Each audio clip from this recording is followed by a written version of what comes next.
ဘာဝအားစိအနေနဲ့ကိုထည့်မယ်ဆိုလို့ရှိရင်ပေါ့ရွက်6တို့နောက်ချီတို့သုံးပြီးလို့ရတယ်ဟိုပေါ့နော်ဘေးကနေဖြည့်ဆွက်စားပေါ့နော်ဓာတုထည့်မယ်ဆိုရင်တော့ကျွန်တော်ပြောတဲ့ဟိုတော့အပင်အားစိဆိုင်တွေမှာရရှိနိုင်ပါတယ်နိုက်ထရိုဂျင်တို့ခေတို့များတဲ့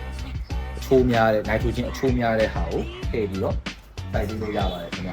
ဒီအပင်ထဲမှာအာဟာရဓာတ်ကုန်ခန်းသွားပြီဆိုလို့ရှိရင်တော့ကျွန်တော်အပင်လေးရောက်နည်းနည်းလေးဟိုပေါ့နော်အပင်စိုက်ပြန်တေးသွားတာကို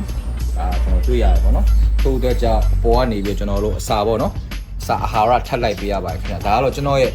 lighting ball ပေါ့နော်အပင်တာလေးနှစ်ခါပေါ့နော်အပင်အပွား